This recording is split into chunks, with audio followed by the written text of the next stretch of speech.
I honestly and earnestly believe what I am about to say, and I am reading it. Had the founders foreseen the future, they would have written a very different Second Amendment. A well protected public, being necessary to the security of a free state, the duty of the people to keep and bear arms shall be enforced.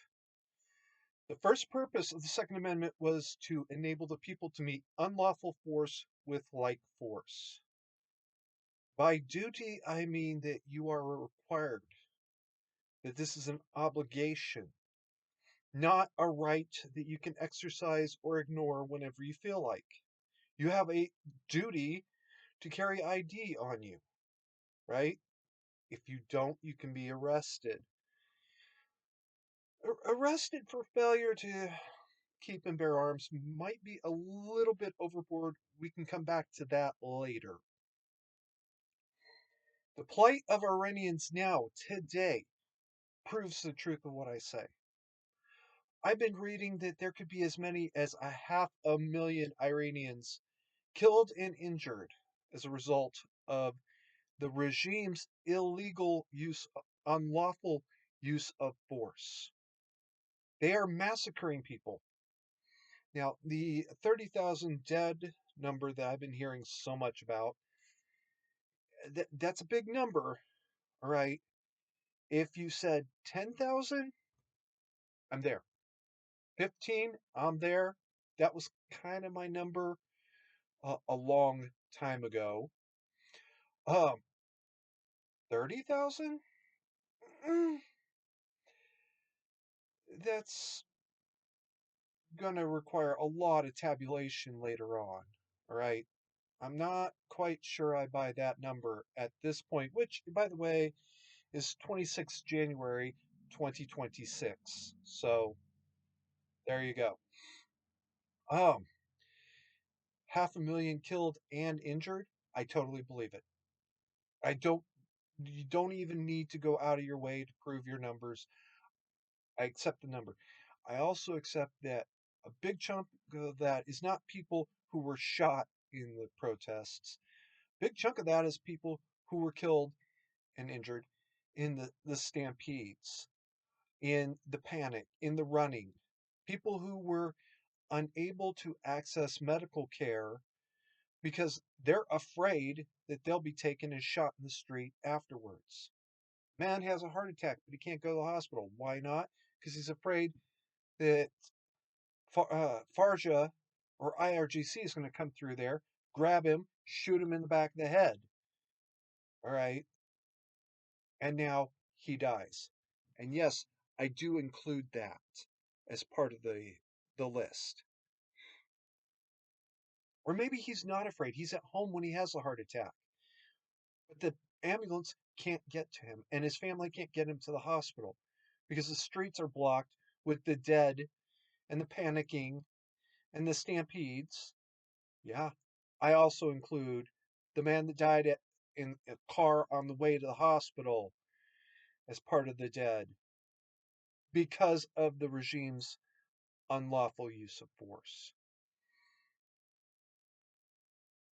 All right, Americans, you often talk about tyranny in reference to things the state is doing. And you know what? It has happened. I acknowledge that. What's going on now is not tyranny. All right. You need to get your shit in one sock. Stop talking out of your ass. Stop making up bullshit stories. All right. Because that's actually starting to piss me off. It really is. I know I'm being lied to, and I don't like being lied to. It's one thing if it's legitimately something minor, or you're lying to me to protect your information or somebody else's information that you don't have a right to give. That's fine. I understand that. But when you tell me that ICE is a Gestapo, well, I know everything you're ever going to tell me again in your life is a lie. and I cannot listen to anything you'll ever say. This little rant here is also a very unsubtle call for the Shah of Iran, if he should return to power, to adopt a version of the Second Amendment in keeping with what I've said, which I want to read it again. A well protected public being necessary to the security of a free state, the duty of the people to keep and bear arms shall be enforced. I acknowledge there's some people that should be exempt, and there's reasons. There's a lot of reasons. There's 14 of them, right? There's 14 exemptions. And most of them are mandatory exemptions. That means the state has to give you this exemption. There is a reason for it. Like physical disability. If you don't have arms, you're not bearing shit. All right. I acknowledge and accept that there are the exceptions, exemptions. But if the Shah should return to power, I beg you, sir, to adopt a version of the Second Amendment that will prevent this from happening again. I have often said that the Iranian regime is a satanic death cult because it's a satanic death cult. I'm not. I'm not going to change my story. All right. If anything, I'm going to lean into it because of what's happening now. But that can change. My ire at Iran has very, very little to do with the people.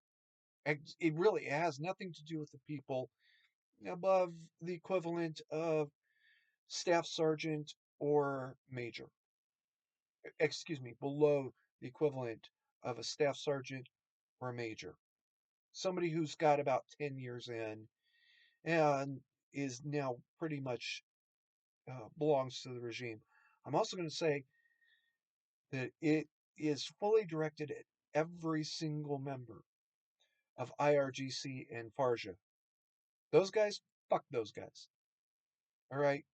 This is that is a call to Donald Trump to start bombing IRGC and Farja barracks. That would do the most. Even if nobody dies, that would be in the in the bombing of those barracks. That would be unfortunate. All right. But at least it would break up their ability to respond. And I do mean hit all of those barracks, right? And barrack, at least in reference to the police, means stations, buildings where they go to conduct their business. They don't actually live there. IRGC barracks, supply depots, ammo depots, uh, armories. You don't actually have to bomb the barracks, which is where they live. That won't make me cry any, all right, but that's not the first priority. Breaking up their ability to respond, that is the first priority.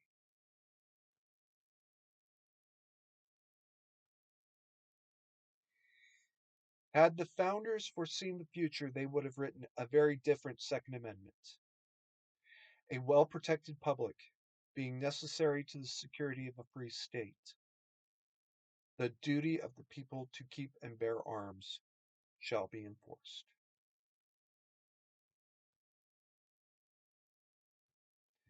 Keep calm and mandatory carry on.